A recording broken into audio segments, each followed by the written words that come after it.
Welcome back to the channel, everyone.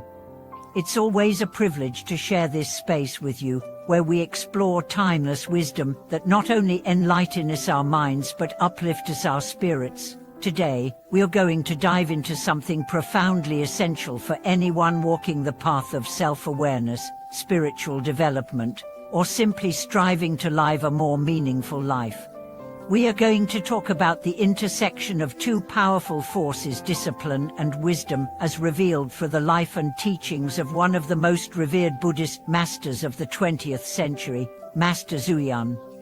His guidance isn't just for monks or those secluded in monasteries, it's for anyone navigating the complexities of modern life while seeking clarity, integrity, and inner peace. Have you ever wondered why, even after years of trying to improve your life or your spiritual practice, you still feel stuck? Like you're doing all the right things, but the transformation isn't happening. Maybe you meditate, chant, read scriptures, even attend retreats, but the same anger, cravings, and doubts return again and again. Master Zuyan would say, "You're trying to build a temple without first laying the foundation." That foundation is discipline, moral precepts, ethical behavior, the willingness to live with restraint and focus. Without that, all spiritual effort is like water poured into a broken car. But, and this is important, discipline isn't about repression, it's about alignment. It's about preparing the heart to receive wisdom. Let's look at what this really means. In Buddhist thought, discipline or silat is the first step in the triad of training, discipline, concentration, and wisdom. And Master Zuyan embodied this teaching in every aspect of his life. He lived for over 120 years, endured unimaginable hardships, wars, famine, imprisonment, and yet his spirit never wavered. Why? Because he anchored himself in the precepts. He followed them not just in letter but in spirit. He taught that not killing, not stealing, not lying, not engaging in sexual misconduct, what intoxication. These aren't rules meant to control. They are mirrors. They show us where our attachments lie. They invite us to investigate our own motivations. And they open the door to a deeper freedom. Consider the precept of non-harming. It doesn't just mean don't kill. It means cultivating a heart so full of compassion that even harsh words feel like violence. It means choosing kindness when it's easier to ignore. When we live this way, we purify the heart, and a purified heart is the perfect ground for wisdom to take root. But Zuyan was not naive. He understood that people struggle, that habits are strong, that conditioning runs deep. He once said, "Don't be afraid of making mistakes, be afraid of not correcting them." He didn't demand perfection, he encouraged perseverance. Real discipline is not rigidity. It's resilience. It's waking up every day and trying again. And here's where it gets even more beautiful. Discipline isn't separate from wisdom. They are two wings of the same bird. Wisdom arises not in spite of discipline, but because of it. When the mind is calm, when actions are aligned with values, then insight can dawn. Not as a lightning bolt, but as a slow illumination. I want to share a story that illustrates this. There was a man who asked Zuyan how to attain enlightenment.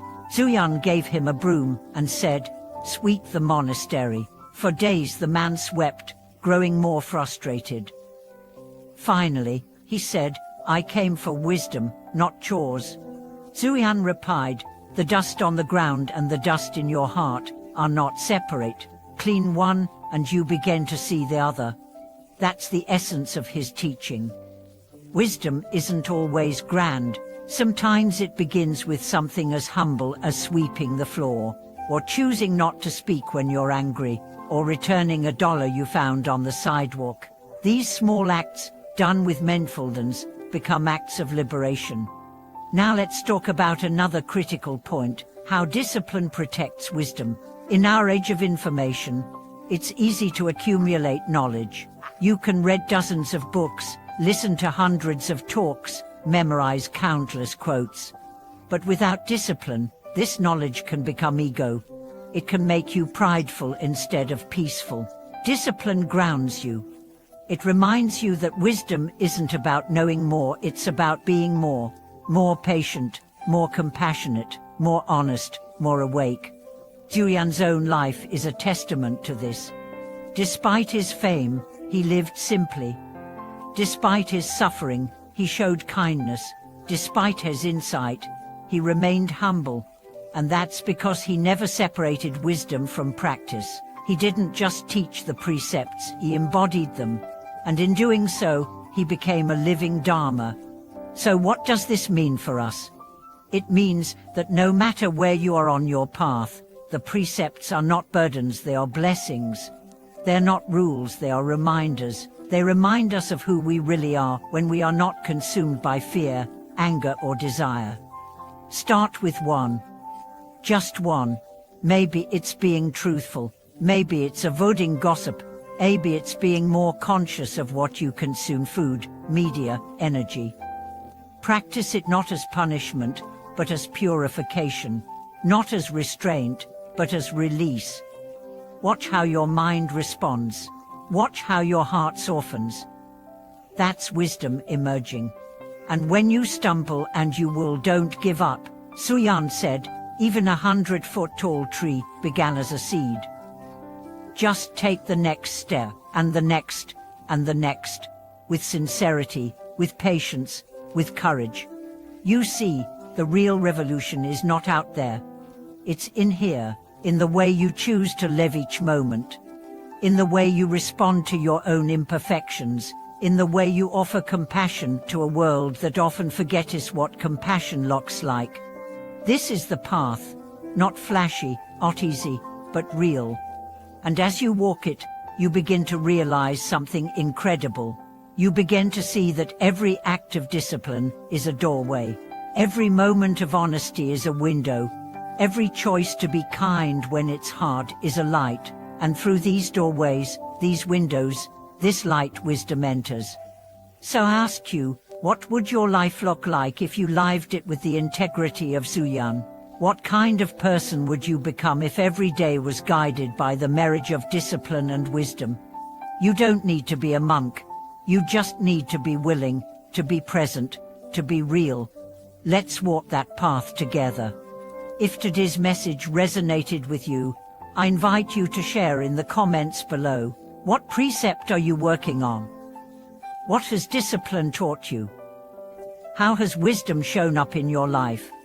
Don't forget to like, subscribe, and share this video with someone who could use a little clarity in their journey. You never know, the seed you plant today might become someone else's tree of refuge. Thank you for watching this video. See you next time. Stay strong, stay gentle, and above all, stay true.